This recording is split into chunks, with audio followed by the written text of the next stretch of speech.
आप सभी का फिर से एक बार स्वागत है हिंदी विद्यापीठ में। आज आप सभी पढ़ेंगे क्षितिज भाग 2 काव्य खंड से सूरदास के पद पाठ 1।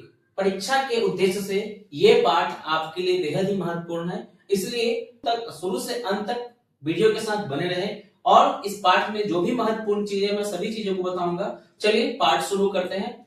सबसे पहले सूरदास जी का कवि परिचय हम जानेंगे कि उनका लेखन शैली क्या था, कब जन्म हुआ, कब मरे और किस प्रकार से उन्होंने क्या क्या रचना की उसके बारे में।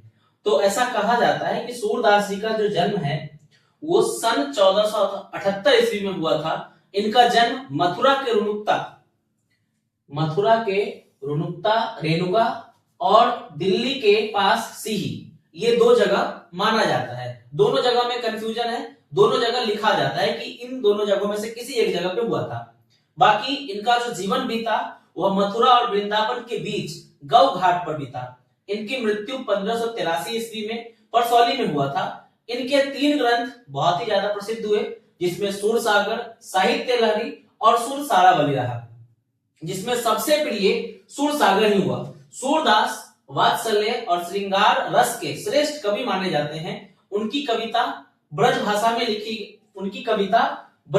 में लिखी हुई है और यहाँ सूरसागर के भ्रमर गीत से 4 पद लिए गए हैं। मथुरा जाने के बाद स्वयं न लौटकर उद्धव के जरिए गोपियों के पास श्री कृष्ण ने संदेश भेजा था। उद्धव निर्गुण ब्रह्म एवं योग का उपदेश देकर गोपियों के विरह वेदना को शांत करने का प्रयास किया, लेकिन गोपियां नहीं मानी। वर उड़ता हुआ आ गया। गोपियों ने व्यंग के द्वारा उद्धव से अपने मन की बातें कही, अर्थात तभी गोपियों ने भ्रमर के बहाने उद्धव पर व्यंग वान छोड़े, इसलिए उद्धव और गोपियों का संवाद भ्रमर गीत के नाम से प्रसिद्ध हुआ। तो जब मथुरा छोड़ना पड़ा था श्री कृष्ण को और मथुरा छोड़कर जब वो द्वारिका चले गए थे तो बाकी गोपियां तो सब वृंदावन में रह गई और वो उनसे बिछड़ गई। तो उनके मन में ये अंदेशा था, उनके मन में ऐसा आस था कि श्री कृष्ण हमसे मिलने जरूर आएंगे, लेकिन काफी समय बीतने के बाद भी जो श्री कृष्ण थे वो वापस नहीं आए और वो खुद ना आकर के उन्होंने अपने मित्र उद्धव को भेजा, जिस बात से गोपियां काफी नाराज हुई और नाराज होकर उन्होंने उद्धव से शिकायत की, लेकिन उन्होंने सीधा सीधा उद्धव से नहीं कहा। उन्होंने भवरे को यानी कि भ्रमर, भौरा जिसे हम बोलते हैं, उसको प्रतीक बना करके उद्धव पर व्यंग किया। उसी पर यह पूरा का पूरा पाठ आधारित है। अब इसके बाद हम लोग चलते हैं पाठ परिचय में कि पाठ क्या कह रहा है। तो पाठ परिचय में पहले पद में गोपियों की यह शिकायत वाजिब लगती है कि जब उद्धव स्नेह के धागे से बंधे रहते तो वह विरह की वेदना को अनुभव नहीं कर पाते। अब सीधी सी बात है कि कृष्ण के साथ साथ उद्धव भी गए तो उनके बिछड़ने का कहीं कोई दुख था ही नहीं। बिछड़ने का दुख तो गोपियों को था। उद्धव श्री कृष्ण के पास रहने के बावजूद उन्हें प्रेम की पीड़ा का एहसास नहीं हुआ, क्योंकि उन्हें वो तो बिछड़े ही नहीं, बिछड़ी गोपियां। अब दूसरे पद में गोपियां यह स्वीकार करती है कि उनके मन की अभिलाषाएं मन में ही रह गई, कृष्ण के लिए उनके प्रेम की गहराई को प्रकट करती है। तीसरे पद में वे विश्वास को प्रकट करती है कि उन्हें ऐसा विश्वास था कि श्री कृष्ण उनसे मिलने अवश्य आएंगे, लेकिन यहाँ पर उनका विश्वास भी खत्म हो गया कि श्री कृष्ण जो है खुद ना आकर के उन्होंने योग संदेश भिजवाया कि गोपियां योग करे, यानी कि ब्रह्म ज्ञान को प्राप्त करे और ज्ञान साधना में उन्हें याद करे। तो गोपियों से यह चीज संभव ही नहीं है। आगे चौथे पद में उद्धव को ताना मारती है कि कृष्ण ने अब राजनीति पढ़ ली है और अंत में गोपियों द्वारा उद्धव को प्रजा की हित याद दिलाया जाना सूरदास की लोक धार्मिकता को दर्शाता है कि किस प्रकार से सभी चीजों को उन्होंने इस पाठ में समाहित किया कि सूरदास ने अंत में दिखाया कि गोपियां श्री कृष्ण से ही हैं, उनके बिना उनका कुछ नहीं है। चलिए अब पाठ शुरू करते हैं। कविता पे ध्यान दें।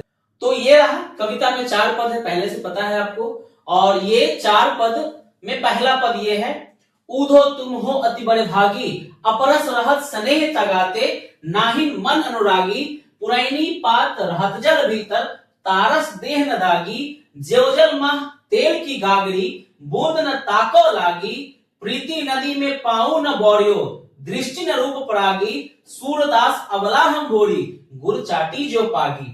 अर्थात यहाँ पर गोपियां कहती है कि उद्धव तुम तो बहुत ही बड़ा भागी हो, यानी कि आपका भाग्य बहुत अच्छा है कि आप श्री कृष्ण के पास रहते हैं, श्री कृष्ण के मित्र है, लेकिन इसके बावजूद भी आप श्री कृष्ण के पास रहकर भी उनके प्रेम रूपी धागे से आप नहीं बंध पाए। वही लिखा है, अपरस रहत स्नेह तगाते नाही मन अनुरागी, पुरैनी पात रहत जल भीतर तारस देह न दागी।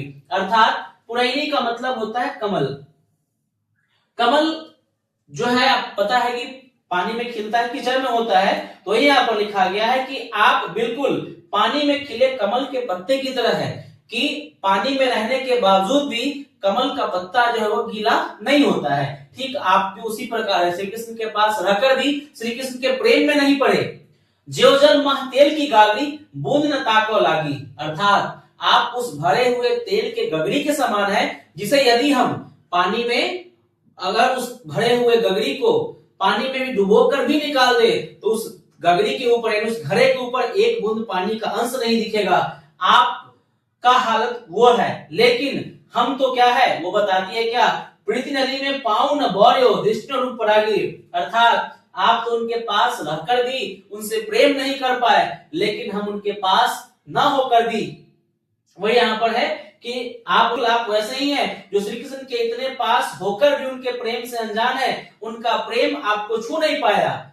लेकिन हमारी जो अवस्था है वो बताती है, प्रेम की नदी में आप अपने पैर में ही डुबोए और न ही उन पर नजर डाली। लेकिन हम गोपिया तो अबला है, श्री कृष्ण के प्रेम में इस तरह चिपट गए हैं जैसे गुड़ से चींटियां चिपक जाती है। आपको ये पता है कि गुड़ और चींटी का ऐसा संबंध है, चींटी को ये पता है कि यदि मैं गुड़ के पास जाऊं यानी गुड़ खाने जाऊं तो उसे चिपट कर मेरी मृत्यु हो जाएगी, लेकिन फिर भी वह मोह नहीं छोड़ पाती है उस मीठे चीज का। ठीक वही गोपियां भी अपनी अवस्था बताती है कि श्री कृष्ण के प्रेम के बिना हम रह भी नहीं सकते हैं, और यदि रहे तो हमारा अंत होना तय है। लेकिन हमारा भी हालत जो है वह उन चींटियों के समान है। चलिए दूसरे पद को देखते हैं। इस पद से जुड़ा हुआ अलंकार हम लोग इस चारों पदों के बाद देखेंगे। दूसरा पद है, मन की मन ही मांझ रही, कहिए जाई कौन पे उधो नाही परत कहीं, अवधि आधार आस आवन की तनमन विथा सही, अब इन जोग संदेशनी सुनी सुनी बिरहिन बिरह दही, चाहती हूती गुहारी जीत ही तय उत्तय धार बही, सूरदास अब धीर धरही क्यों मर ज्यादा न लही। अब इन पंक्तियों के माध्यम से गोपियां क्या कह रही है कि हमने अपने मन की बात मन में ही रख ली है, लेकिन उद्धव आप जो संदेश लेकर आए हैं वो ठीक है, पर अपनी मन की बात से नहीं कह पाएंगे, क्योंकि अपनी मन की बात आपको कहना उचित नहीं मानते हम। गोपियां ये सोचकर अपने मन में बातें रखी थी कि श्री कृष्ण वापस लौट कर आएंगे और अपने मन की बात हम उनसे बताएंगे, लेकिन उन्होंने आपको भेज दिया। और लेकिन वही है यहाँ पर लिखा गया कि इतना समय बीत गया वो नहीं आए, और श्री कृष्ण ने जो संदेश भेजा उससे हम गोपियां और दुखी हो गए। उन्होंने ये संदेश भेजकर आग में घी डालने का काम किया, अर्थात हम जो तड़प रहे थे उस तड़प को उन्होंने और बढ़ा दिया। हम ये सोचकर समय बिता रहे थे कि वो हमसे मिलने आएंगे, लेकिन उन्होंने जो संदेश भेजा उससे हमारा तड़प और बढ़ गया। हम ऐसी परिस्थिति में हम अपने रक्षक को बुलाते हैं सहायता के लिए, लेकिन यहाँ तो हमारे रक्षक ही हमारे दुख का कारण बने हैं। हम गोपियां चाहते हैं कि हमें प्रेम के बदले प्रेम मिले। हम सब अभी तक अपने मर्यादा में थे, हम सभी ने मर्यादा का पालन किया, परंतु यदि श्री कृष्ण नहीं आएंगे तो फिर हम मर्यादा का पालन नहीं करेंगे। यहाँ पर मर्यादा ब्रज भाषा में लिखा गया, इसको मर्यादा कहते हैं, जो लाज लोक लज्जा एक नियम है, जो सीमित दायरा है, जिस सीमित दायरा में हमें रहना है, तो वही गोपियां बोलती है। लेकिन ऐसा नहीं हुआ, अब हम अपनी मर्यादा पार कर रहे हैं, हम अपने दिल की बात नहीं बताना चाहते हैं, लेकिन अब हम बताते हैं कि हमें कितनी तकलीफ हो रही है। चलिए तीसरे पद की ओर चलते हैं। तीसरा पद है, हमारे हरि हरिल की लकड़ी, मन क्रम वचन नंद नंदन उर, यह दृढ़ कड़ी पकड़ी, जागत सोबत स्वप्न दिवस, नीसी कान कान जकड़ी, सुनत जोग लागत है ऐसे जो करोई ककड़ी, सो तू व्याधि हमको ले आए देखी सुन न करी, यह तो सूर तिन्ही ले सौंपो जिनके मन चकरी। अब यहाँ पर एक बहुत ही अच्छा संदर्भ दिया गया है कि उन गोपियों का श्री कृष्ण से किस प्रकार का संबंध है। यहाँ पर देखिए लिखा गया है हमारे हरि हारिल की लकड़ी। अब हारिल एक प्रकार का पक्षी है, कबूतर जैसा पक्षी होता है, जिसको एक विशेष प्रकार के लकड़ी से इतना प्रेम होता है कि वह पक्षी अपने दोनों पंजों में उस लकड़ी को कुछ इस तरीके से जकड़ के रखती है कि वह भले ही मृत्यु को कौन प्राप्त हो जाए, लेकिन उसके उस पंजे से वह लकड़ी नहीं छूटती है। तो गोपियां भी अपना संबंध उसी प्रकार बताती है कि हमारे और हमारे हरि यानी कि श्री कृष्ण के बीच ऐसा ही संबंध है जैसा हारिल और लकड़ी के बीच है।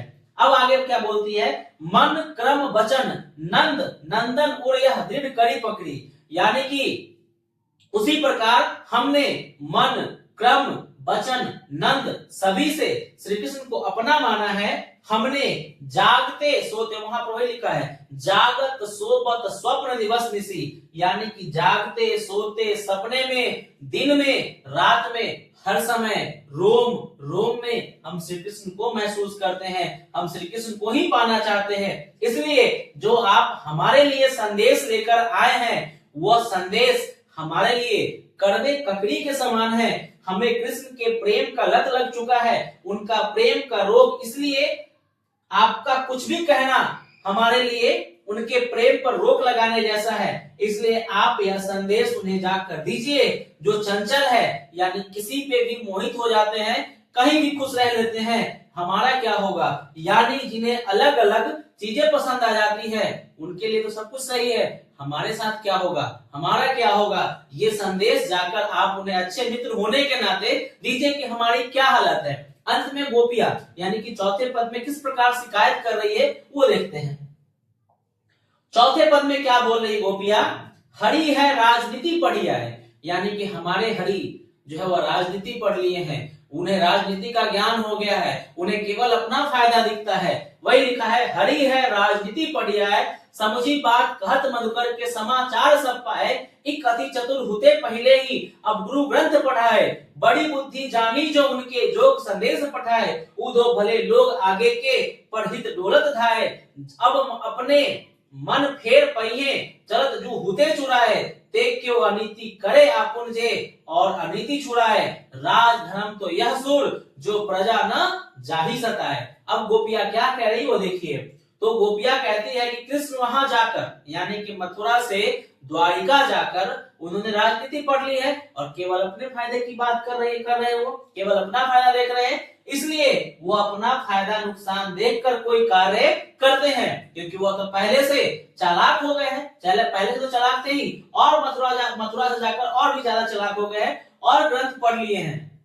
वही लिखा है अति चतुर होते पहले ही, यानी कि एक तो पहले से वो चालाक थे ही और मथुरा से जाकर वह और भी ग्रंथ पढ़कर और भी चालाक हो गए। गोपियां सारी बातें तो भौरा से कह रही है। अब यहाँ पर शिकायत किससे कर रही है, सीधा उद्धव से नहीं कर रही है, कहीं पे निगाह है कहीं पे निशानी वाली बात। वो कह रहे हैं किससे, कह रहे हैं उद्धव को ही, लेकिन इशारा किसकी ओर कर रहे हैं, भौरे की तरफ। इसलिए इस कविता का नाम, इस कविता को भ्रमर गीत कहा गया है। वही गोपियां सारी बात तो भौरा से कर रही है पर सभी अपने आसपास के लोगों को सुनाकर कह रही है श्री कृष्ण की बुद्धि बहुत बढ़ गई है, अब तो चालाक हो गए हैं, इसलिए अपना फायदा नुकसान देख कर ही कोई काम करते हैं, इसलिए वो हमारे लिए यह संदेश भेजे हैं। पर आप मथुरा जाकर श्री कृष्ण को कहिएगा कि वो साथ में हमारा मन भी ले गए हैं, जिसे वापस कर दे। अब श्री कृष्ण तो मथुरा के राजा हैं और राजा का कार्य होता है अन्याय न करे, पर वो तो हमारे साथ ही अन्याय कर रहे हैं। वही बोल रही है ते क्यों अनीति करे आपुन जे और अनीति छुड़ाए, राज धर्म तो यह सुर जो प्रजा न जाहि सताए। अब राजा का राज धर्म अर्थात राजा का यह धर्म होता है कि वह प्रजा की रक्षा करे, लेकिन यहाँ तो राजा ही हमें सता रहा है। वही गोपियां शिकायत कर रही है कि हमारे साथ यह अन्याय हो रहा है कि यदि हमारे साथ कुछ अन्याय होता तो हम राजा के पास जाते, लेकिन जब हमारा राजा ही हमारे साथ अन्याय कर रहा है तो हम अपनी शिकायत लेकर किसके पास जाए। वही गोपियां बोलती है कि हमारे साथ ही अन्याय कर रहे हैं, इसलिए कि वो हमें ना चाहकर किसी और को चाह रहे हैं। यदि वो हमें अपना प्रजा मानते तो हमारी समस्या सुनने अवश्य आते, लेकिन उन्होंने खुद ना आकर आपको भेजा, ये और भी हमारे पीड़ा को बढ़ा रहा है। चलिए अब इस पाठ से संबंधित कुछ और बातों को जानते हैं। कई बार व्याकरण में भी इससे संबंधित प्रश्न पूछे जाते हैं। वो किस प्रकार पूछे जाते हैं, मैं चलिए अगले स्लाइड में आपको दिखाता हूं। तो इनमें जितने भी पद थे, सभी पदों में कुछ ना कुछ अलंकार हैं। उन अलंकारों को जानेंगे कि आपके परीक्षा में वो अलंकार कैसे पूछा जाता है। तो देखिए, हर पंक्ति में अलंकार से पता है कि 5 प्रश्न पूछे जाएंगे, जिनमें से 4 का आपको जवाब देना है। तो उसमें से हो सकता है कि यह भी पूछे कि पुरैनी पात कौन सा अलंकार है। तो इसमें जो महत्वपूर्ण मुझे लगा काव्य सौंदर्यता में, उसको मैंने यहाँ पर आपको दिया है जानने के लिए कि क्या है। तो पुरैनी पात में अनुप्रास अलंकार है। प्रीति नदी यानी कि प्रेम रूपी नदी में स्नेह तगा में रूपक अलंकार है, क्योंकि उसमें रूप की तुलना की जा रही है। गोपिया की तुलना चीटी से करने में गुड़ चाटी जो पागी उत्प्रेक्षा अलंकार है। ज्योजल मां तेल की गागरी में भी उत्प्रेक्षा अलंकार है। और सभी पदों में एक बात कॉमन है, वो क्या है कि पद में ब्रजभाषा का प्रयोग किया। फिर लिखा है पद 3, सॉरी यहां 3 होगा, पद 3 में भी पद जो लिखा गया है, हमारे हरि हरिल तथा नंद नंदन में अनुप्रास अलंकार है। कान्हा कान्हा में पुनरुक्ति अलंकार है। सुनत जोग लागत है ऐसे ज्यों करई ककड़ी में उत्प्रेक्षा अलंकार है। हरिल की लकड़ी मुहावरे का प्रयोग श्री कृष्ण के लिए गोपियों के गहरे प्रेम को बताने के लिए किया गया है। पद 4 में समाचार सब गुरु ग्रंथ बड़ी बुद्धि अब अपने में अनुप्रास अलंकार है। सूरदास जी ने इस पद के माध्यम से राजधर्म के विषय में बताया है। चलिए, अब इस पार्ट से जो महत्वपूर्ण प्रश्न है, जो पिछली एग्जामों में पूछा गया है, पहले जो परीक्षाएं हुई है उसमें पूछा गया है, जो कुछ महत्वपूर्ण प्रश्न है उसको हम लोग जानते हैं। पहला प्रश्न है, प्रीति नदी में पाऊ न बौड़ियों का अर्थ क्या है। पाठ सूरदास के पद पर बताइए। तो मैंने जो पद बताया वो क्या है, उसके अनुसार देखिए इसका अर्थ। तो प्रीति नदी में पाऊ न बौड़ियों का अर्थ है कि उद्धव श्री कृष्ण के प्रेम रूपी नदी के पास ही रहते हैं, परंतु फिर भी उन्होंने उसमें पैर नहीं डुबोया, अर्थात श्री कृष्ण के पास रहते हुए भी वे अनेक मनमोहक रूप और प्रेम से प्रभावित नहीं हुए। दूसरा प्रश्न है, गोपियों ने स्वयं को अबला, कमजोर और भोली क्यों कहा है। तो गोपियों ने स्वयं को अबला इसलिए कहा क्योंकि वे उद्धव द्वारा बताए योग साधना के कठिन रास्ते पर नहीं चल पाएंगी।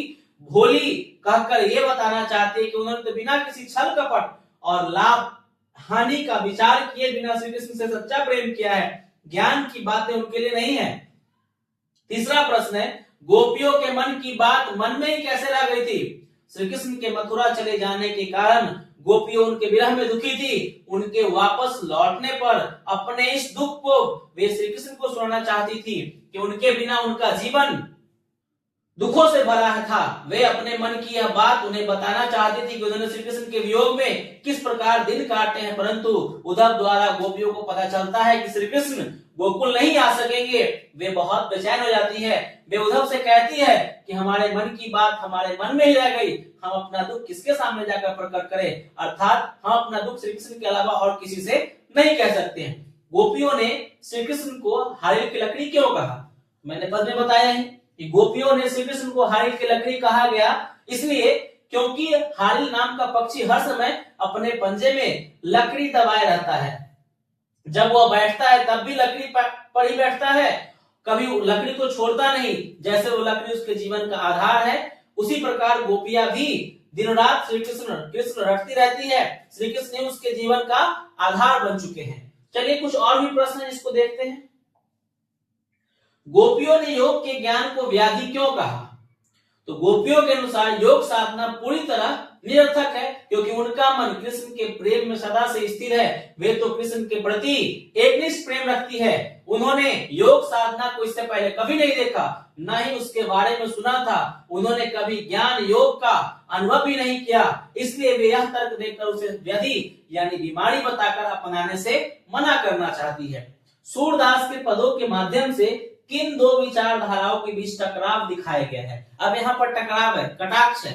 गोपियों का पक्ष कुछ और है, उद्धव का कुछ पक्ष और है। चलिए उसको जानते हैं। तो यहाँ पर क्या लिखा गया है, लिखा गया है सूरदास के पदों के माध्यम से भक्ति मार्ग और योग मार्ग के बीच टकराव दिखाया गया है। कृष्ण प्रेम में लीन गोपियां भक्ति मार्ग की अनुयायी है, जबकि उनके आराध्य कृष्ण है जिनसे वे एकनिष्ठ प्रेम करती है। वे जीवन भर उनकी प्रेम भक्ति में ही डूबी रहना चाहती है। दूसरी ओर उद्धव योग मार्ग की शिक्षा देते हैं, परंतु उद्धव का योग संदेश और योग मार्ग गोपियों के प्रेम मार्ग के सामने निरर्थक हो जाते हैं। 7वां प्रश्न है, सूरदास सगुण भक्ति के समर्थक थे, तर्क देकर सिद्ध कीजिए। यानी सगुण मतलब इसमें गुण हो। सूरदास ने अपने पदों में कृष्ण के प्रति गोपियों के अनन्य प्रेम का चित्रण किया है। श्री कृष्ण के प्रेम में लीन गोपियां स्वयं को गुड़ से चिपकी चींटी और श्री कृष्ण को हाइल की लकड़ी बताती है। वहीं दूसरी ओर उन्होंने गोपियों द्वारा ज्ञान और योग संदेश की निंदा की है। योग साधना को गोपियों द्वारा करनी ककड़ी तथा व्याधि बताकर उसे त्यागने योग्य कहा है। इससे सिद्ध होता है कि वे प्रेम मार्ग के समर्थक थे। तो और भी वीडियोज देखने के लिए इस चैनल हिंदी विद्यापीठ को सब्सक्राइब करें। वीडियो अच्छा लगा हो तो लाइक करें। यदि कुछ सुझाव हो तो आप नीचे कमेंट बॉक्स में डाल सकते हैं। बाकी अगले वीडियो के लिए चैनल को सब्सक्राइब करना ना भूलें और अगला वीडियो जल्द ही आपको मिलेगा। पार्ट 2 राम लक्ष्मण परशुराम संवाद।